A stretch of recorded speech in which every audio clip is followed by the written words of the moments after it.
Pues bien, vamos a saludar a esta hora a David Suárez Tamayo. Él es abogado, él es especialista en Derecho Público. Bienvenido, doctor David, a Clickcracy, el poder de la información, un clic. Buenos días para Roger, para Oscar y para Javier y para todos los seguidores de tu programa Click. Clickcracy.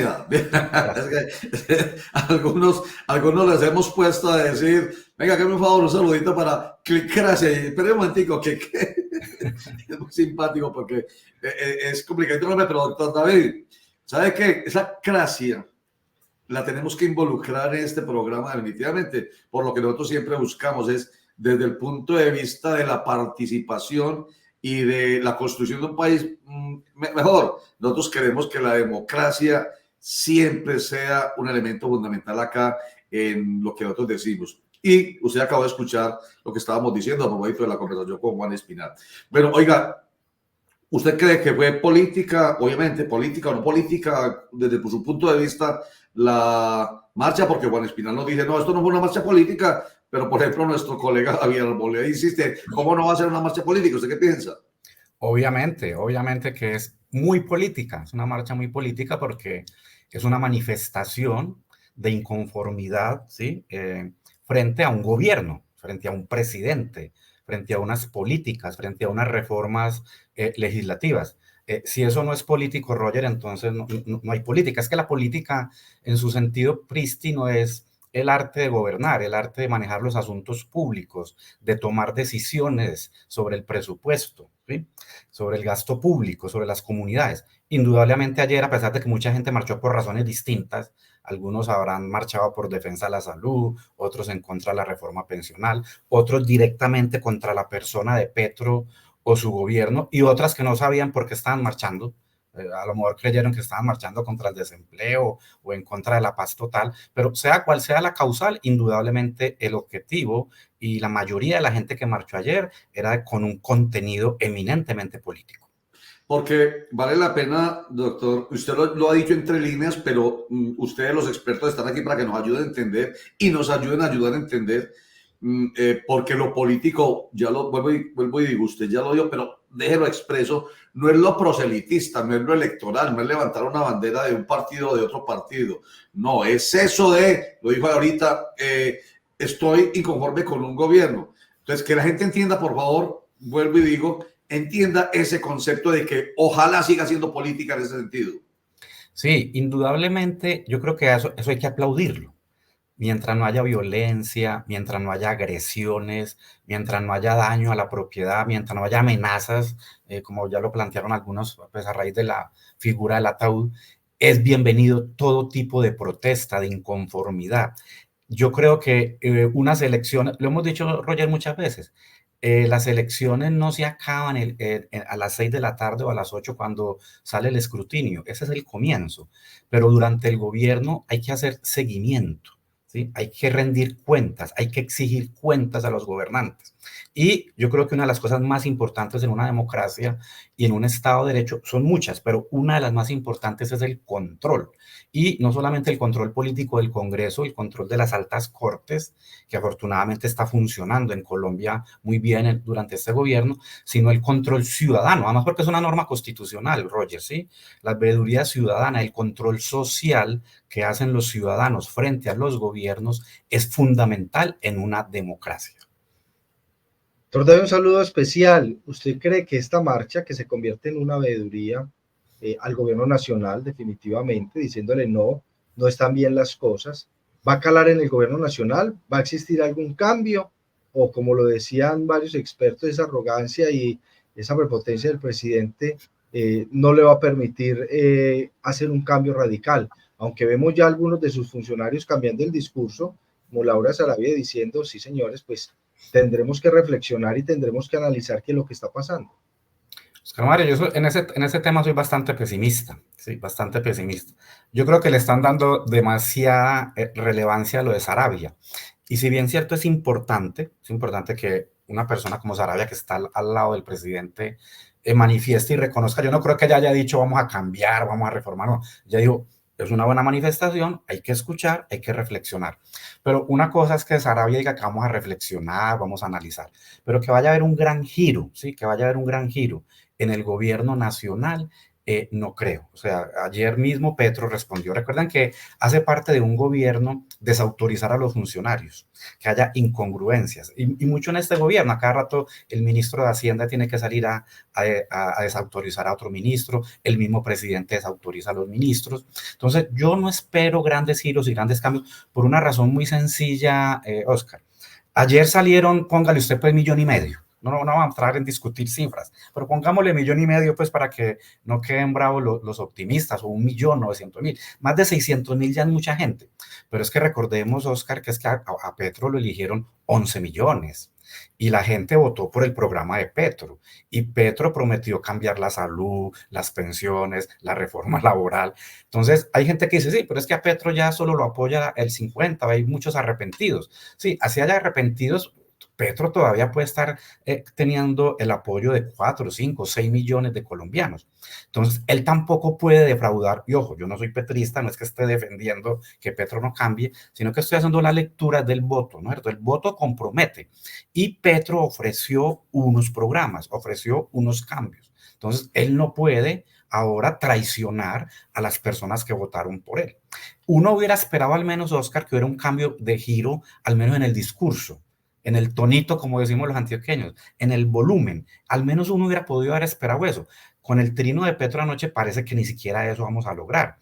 Pero yo no creo sinceramente, Oscar, que por la marcha de ayer el gobierno vaya a hacer giros extraordinarios. Puede que haya ajustes, puede que convoque a algunos sectores del Congreso, o que el Petro vuelva a decir lo que dijo hace unos meses, es necesario un acuerdo nacional, que yo pues tampoco creo mucho en esas frases de los acuerdos o pactos nacionales.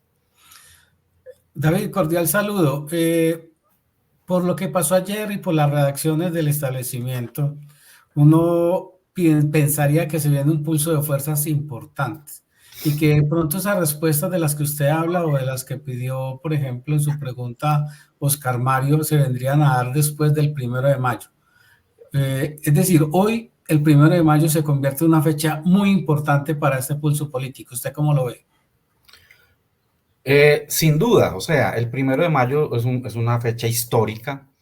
Lamentablemente, año tras año, creo que la cosa se ha ido calmando, ha habido menos fuerza, menos asistencia a esas marchas. Ahora Petro la va a personalizar. Ya, desde ayer ya dijo, pues a una marcha se le contesta con otra marcha. Ahora es al pueblo al que le toca el 1 de mayo demostrar que la marcha del pueblo, porque como algunos han dicho, pues la marcha de ayer fue de la élite, de los ricos, de los poderosos, de la derecha, bueno, empiezan los calificativos.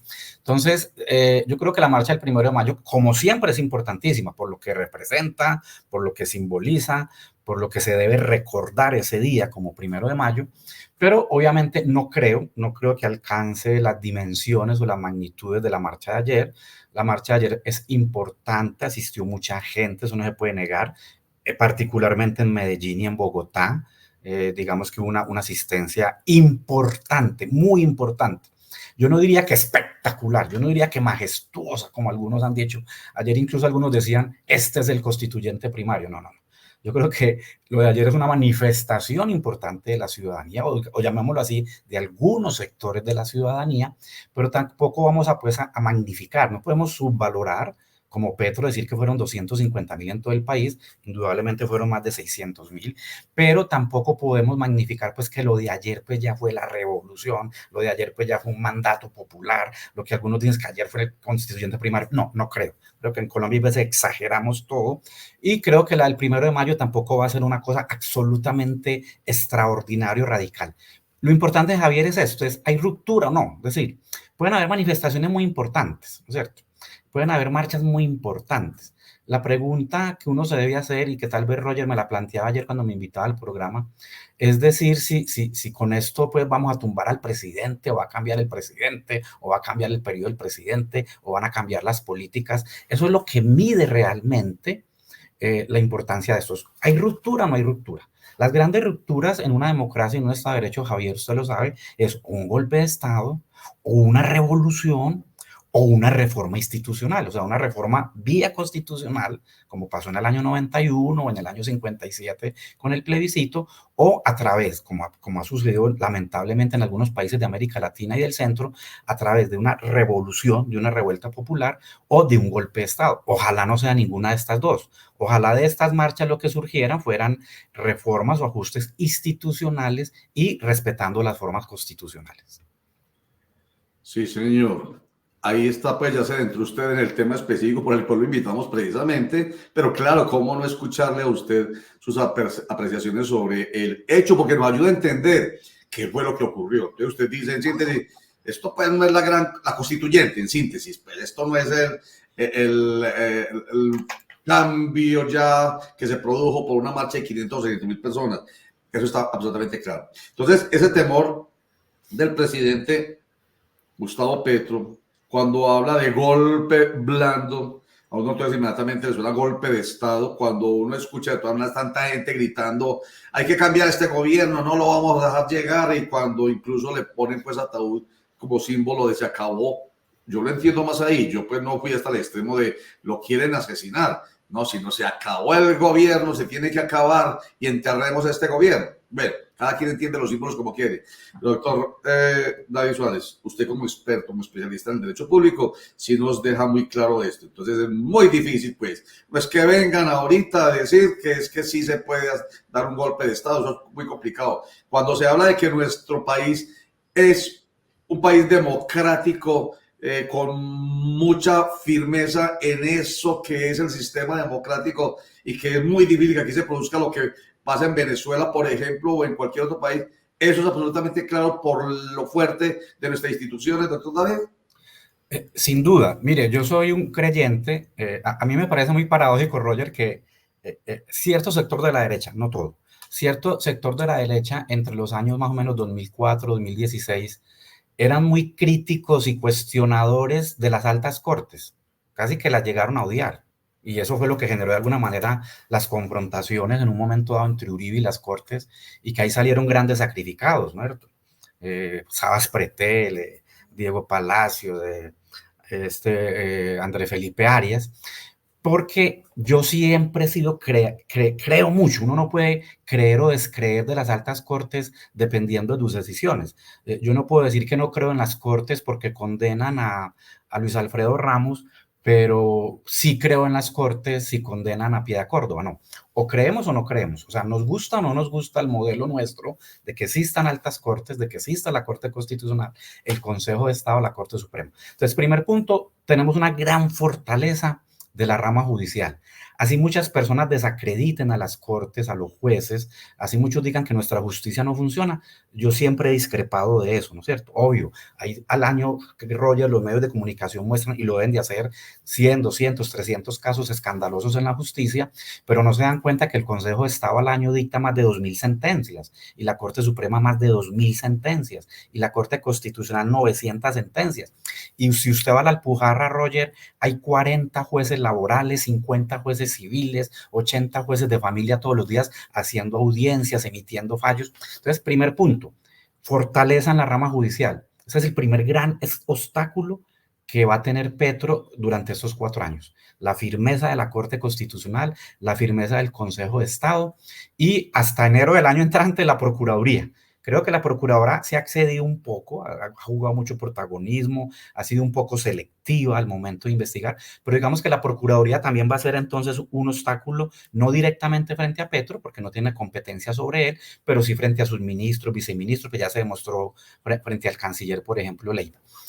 2, el Congreso. ¿Sí? A pesar de que el Congreso es un organismo político y es una medio veleta, y unas veces como que sí, como que no, fíjense que de alguna manera pues ha retardado, ha demorado, ha dilatado, ha frenado de alguna manera lo que Petro quería con la reforma a la salud, si bien lo de las pensiones venía avanzando, pues fíjate que ya vamos a llegar a 2 años del gobierno de Petro. Entonces creemos que en el Congreso todavía existe un freno, ¿sí? Un contrapeso importante para el presidente. Otro obstáculo del gobierno fuerte es el Banco de la República. El Banco de la República sigue gozando de autonomía, de independencia, si bien Petro ya nombraba allí 1 o 2 personas tal vez, y va a nombrar otra quizá antes del próximo año, no tiene todavía uno por temer que el Banco de la República esté en manos del presidente. Lo otro, los medios de comunicación, el papel que juegan ustedes informando, ¿sí? Y obviamente lo de ayer, los ciudadanos. Entonces, yo creo que en Colombia estamos muy lejos de eso. Y dejo de último un análisis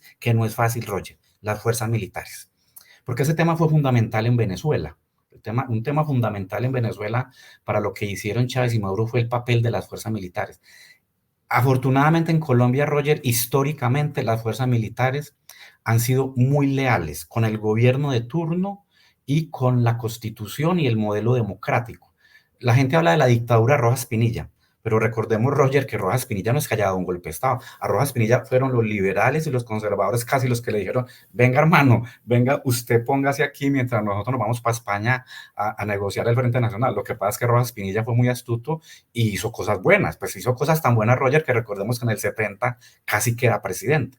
Entonces, las fuerzas militares, si bien el gobierno Petro hizo un barrido a alto nivel, recordemos que Petro en el primer año sacó muchos generales, muchos coroneles, muchos mayores, y uno podría decir que en estos 2 años sí ha ido construyendo unas fuerzas militares a la medida de Petro. Yo no estaría tan seguro. Entonces, difícilmente las fuerzas militares en Colombia vayan a tomar partido o para un golpe de Estado o para que Petro cierre el Congreso, las Cortes, que podría ser un acto de hecho. No lo estoy diciendo que él lo esté haciendo, lo vaya a hacer, estoy diciendo las posibilidades. Petro quiere dar un golpe perfecto, o sea, va a cerrar el Congreso, las Cortes. Para eso necesitaría las fuerzas militares y no lo veo tan fácil. O del otro lado, hombre, lo que va a hacer la derecha es tumbar a Petro. No queremos que termine su periodo, no queremos que termine los 4 años Petro.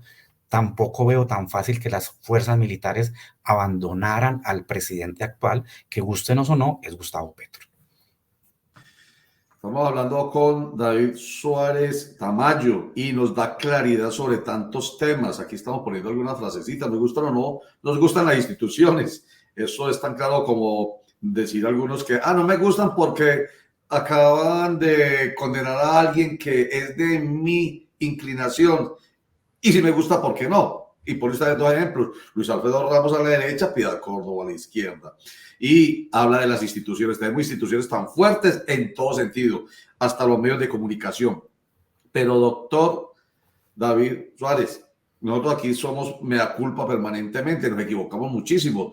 Aquí aclaramos siempre que somos subjetivos, estamos cruzados por sentimientos, por opiniones, por ganas de que las cosas fueran de un color o de otra. Aunque uno haga un esfuerzo por ser objetivo desde el punto de vista de los hechos y los datos, pues es un sujeto cruzado por ejemplo, en lo político, inclinaciones. Yo cómo quisiera que fuera mi país.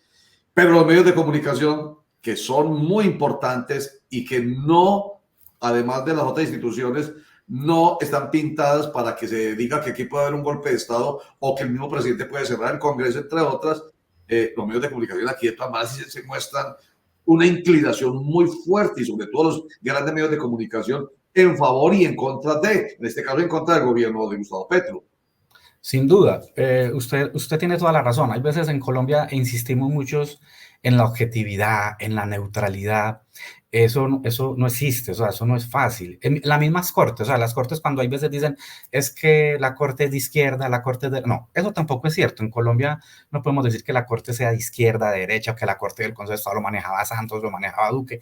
Esos son organismos muy poliformes, son organismos muy distintos, muy diferentes. Obviamente dentro de una corte hay magistrados que tienen una formación muy progresista, muy liberal. Hay magistrados que tienen una formación muy conservadora, muy tradicional. Hay magistrados que vienen de una cultura muy religiosa, muy católica, muy creyente. Hay magistrados que son ateos. Entonces, lo mismo, pero eso no quiere decir que eso vaya a impactar necesariamente en sus decisiones. Lo mismo pasa con los medios de comunicación. Es obvio que los periodistas y los medios tengan cierta ideología, tengan cierto gusto por ciertas doctrinas, tengan cierto acercamiento a una forma de pensar o a otra. Siempre hemos dicho, usted sabe más que yo, que de esto obviamente rollo, yo no soy periodista, pues que los medios de comunicación ante todo tienen que informar, formar, mostrar hechos. mostrar la verdad. Algunos dicen, no, los medios de comunicación también tienen que ser críticos. El medio de comunicación no debe llegar solamente a dar la información, a mostrar el hecho, sino que los medios de comunicación, como se hace últimamente, y mire, el programa de ustedes, Clickracia es un ejemplo de ello, debe ser un espacio para el análisis, ¿sí? Para que personas ayuden a entender o a esclarecer ciertos sucesos, ciertos hechos, una decisión del Congreso, una decisión de la Corte. Sin duda, hoy se nota, eso yo creo que nadie lo puede negar, que los grandes medios, o casi la mayoría, los medios tradicionales, sin lugar a dudas, están haciendo una férrea oposición al gobierno de Petro. Pero sin embargo, miren que no olvidan los hechos. Uno pone los medios tradicionales de radio, de televisión, de prensa, y si bien uno puede mostrar una inclinación, mire que ellos siguen informando, o sea, ellos siguen informando dónde está Petro, qué dijo Petro. Petro sale todos los días en los medios de comunicación, los ministros salen todos los días. Preocupémonos el día, Roger, preocupémonos el día en que los medios de comunicación no nos muestran a Petro. No entrevisten nunca a Petro, no entrevisten a los ministros, no hagan cubrimiento de los actos que hace el gobierno nacional. Ahí sí uno diría, oh, hombre, quieren volver invisible, quieren desaparecer es al gobierno de Petro. Y miren que eso no ha sucedido. En las opiniones, ¿sí? En los análisis sí pueden mostrar partido, pero fíjense que siguen informando qué está pasando en el Congreso, en qué va la reforma a la salud, en qué va la reforma a las pensiones. Le han permitido al gobierno que exprese, que muestre qué es lo que quiere con la salud. La exministra Corcho sigue apareciendo todos los días en los medios de comunicación. Entonces, fijemos que aún bajo extremos de que uno pueda calificar que los medios están inclinados para uno u otro lado, miremos que los medios de comunicación afortunadamente siguen informando y siguen mostrando qué es lo que quiere el gobierno Petro. Gústenos o no nos guste, esa frase a mí me hago mucho énfasis, pero es que hay veces la gente hay veces no diferencia entre lo que es, los hechos, la realidad, el deber ser y los gustos personales. Eso siempre hay que estar diferenciándolo. David, esta pregunta va con un tufillo de opinión. Estas marchas de ayer entierran las reformas, es decir, los colombianos nos vamos a privar de tener una reforma a la salud que sea de verdad universal, tener unas pensiones que de verdad sean universales. Esto no quiere decir que las que plantea el gobierno nacional sean la panacea, ni sean las mejores, pero tampoco quiere decir que con las que estamos ahora también sean las mejores. ¿Qué panorama le ve usted a estas reformas, David? Mire, Javier, hay una frase que yo escuché mucho desde ayer y esta mañana y es, Petro perdió en las calles, o los organizadores, ganamos en las calles, le ganamos a Petro en las calles. Esa frase es muy complicada, esa frase es muy soberbia, muy sobradora, porque pase lo que pase en las calles, y repito, afortunadamente, mientras no sea una revuelta popular, mientras no sea una cosa violenta y armada, no, hay que ganar es en el Congreso, hay que ganar es en las Cortes, hay que ganar es en las urnas en el año 26, ¿no es cierto? El futuro de la salud, el futuro de las pensiones, el futuro de la reforma laboral. Voy a decir una frase que puede ser muy complicado que algunos no acepten o me vayan a tirar piedra, pero el futuro de la salud, de las pensiones, la reforma laboral en Colombia no se definen en estos 2 años, se definen es por ahí en 4 o 6 años. Entonces, ojo, los que quieran imponer un modelo no es ganar hoy o el 1 de mayo o el año entrante en 2 o 3 marchas, que estoy de acuerdo con usted, no sé quién fue el que dijo ahora que seguramente iba a haber varias marchas. Hay que ganar es en las grandes discusiones que hay en la Corte. ¿Por qué? Porque si se aprueba una reforma a las pensiones o a la salud, eso va a llegar a la Corte, Javier. Y recuerden que el Congreso comete muchos errores, incluso de trámite, de procedimiento, de votaciones, de publicaciones. Entonces, la reforma a las pensiones no es la que va a salir, supongamos que se apruebe, que es la que más adelante va. Solo le faltan pues ya supuestamente 2 debates en Cámara. Esa va a tener muchas demandas en la Corte y solo en 10 o 1 año vamos a saber la Corte qué dice de esas reformas. Y luego viene la implementación o la salud. Así se aprobara una reforma a la salud, su implementación puede demorar 3, 4 años y depende también de la Corte.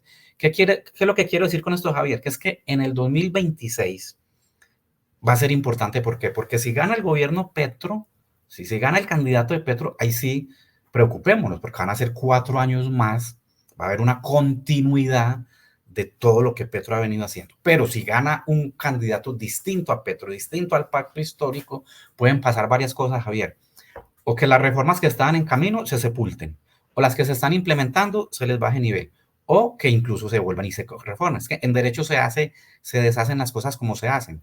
Hoy se aprueba una ley de reforma a la salud, a las pensiones, pero el presidente que llegue en el 26 o 27 puede presentar una contrarreforma al Congreso de la República. Entonces yo creo que esto no se resuelve ni este año ni en los próximos, se resuelve en los próximos 5 o 6 años. Pero para contestar tu pregunta, Javier, para contestar tu pregunta, ¿lo marcha de ayer va a cambiar la reforma? Yo creo que no mucho. Yo no creo, yo creo que la dinámica va a seguir más o menos similar.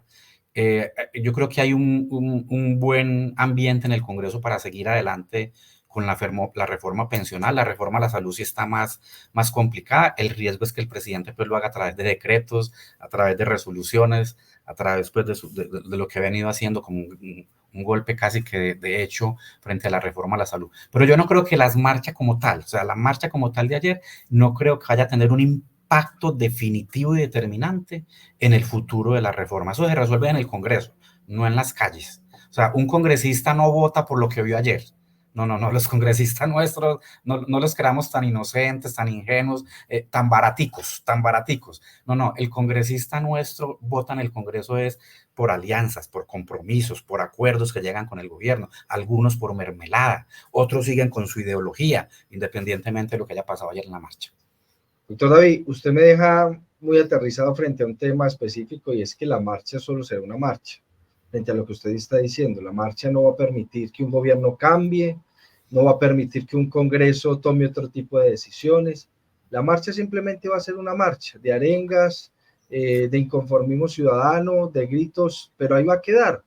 Pero frente a esa inconformidad latente de la ciudadanía, entonces, ¿qué método nos queda para que en realidad exista un cambio? Porque es que usted me está diciendo muy bonitas las marchas masivas, la familia, los hijos, el perro salió a marchar ayer y bueno, pero hasta ahí llega la marcha, solamente en un día que queda ahí en imágenes de una multitud marchando, caminando y ya.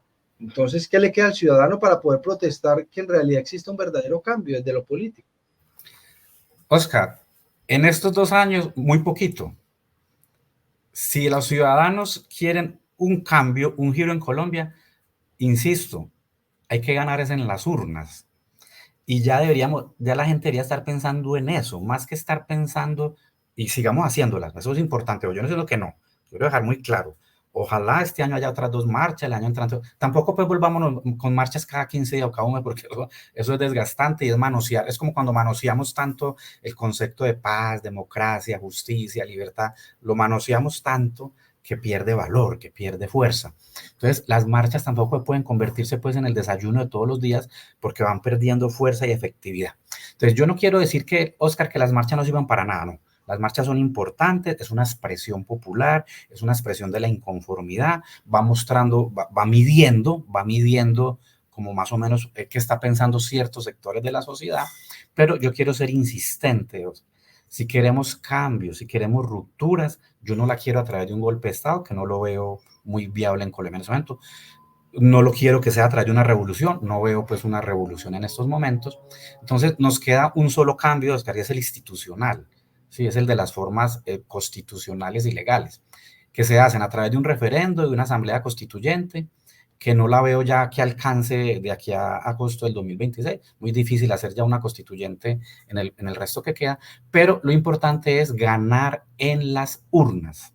Ahí es que ganar en las urnas en agosto de 2026. ¿Quién? Yo no estoy diciendo quién, es decir, si Petro quiere seguir con su proyecto, tiene que estar pensando en ganar, no el 1 de mayo en la marcha, sino en en mayo y junio del 2026. Y si la oposición de hoy quiere cambiar, romper con lo que Petro está haciendo, tienen que ganar en las urnas en mayo y junio. Y mientras tanto, Oscar, hay que ganar ¿dónde? Hay que tratar de ganar en el Congreso de la República todavía se pueden ganar o perder muchas cosas, y en las Cortes, vuelvo a insistir, en las Cortes, es que todo lo que apruebe el Congreso, todo lo que decida el presidente por decreto, mire, recordemos, por ejemplo, se intervino Sanitas, ya hay denuncias penales, hay demandas contra los actos, entonces hay que ganar en la fiscalía, hay que ganar ese proceso en el juez penal y hay que ganar en el Consejo de Estado para lograr que el Consejo de Estado tumbe o no la intervención en Sanitas. No es tan fácil y hay una expresión que no hemos utilizado o yo no la he escuchado hoy, que utilizamos aquí permanentemente, es lo de los pesos y contrapesos, lo de la separación de poderes, que lo acaba usted de plantear aquí en síntesis en este último comentario. Hombre, no es tan fácil. No hay que ser, por un lado, soberbios, dice usted. ¿Le ganamos a Petro en las calles? No necesariamente, porque hay que ganar es en las urnas. Y lo que pase tiene que estar aprobado, lo que se decida mejor, tiene que estar aprobado no por los diferentes poderes, ramas del poder que tenemos. El legislativo verá, y hay otro comentario que usted hace al respecto, dice, los congresistas no son inocentes, ni son baraticos. Expresión maravillosa suya, que además, pues, a algunos les puede doler, pero, hombre, verdades son esas. No votan por lo que vieron ayer, votan por ideología, votan por política o por incluso burocracia, está clarísimo. ¿Por qué? Porque los congresistas no son baraticos. Entonces, el legislativo está ahí, entonces el ejecutivo puede hacer y pensar y desear lo que quiera Gustavo Petro, pero ahí está el poder, esa otra rama del poder público que es el legislativo, y si no, ahí está la otra que es la del judicial, que tiene que revisar lo que si de pronto se aprueba que no le gustó a uno u otro sector del país. Muy bien, los congresistas no son inocentes y baraticos, me gustó la expresión, no votan, me dice, pero non santos, eso había sido un lapsus, doctor David, non santos, que es un latinazgo para hablar de algunos comportamientos que no son dentro de la Constitución y la ley. No votan por lo que vieron ayer, votan por ideología o por burocracia. No seamos tan ingenuos. David Suárez, especialista, abogado especialista en derecho público, que nos deja mucha claridad y yo creo que mucha tranquilidad a todos, a los de un lado y a los del otro lado. Qué bueno que ya está con nosotros, doctor David. No, Roger, Oscar y Javier, un placer para mí estar con ustedes y con todos sus televidentes y seguidores.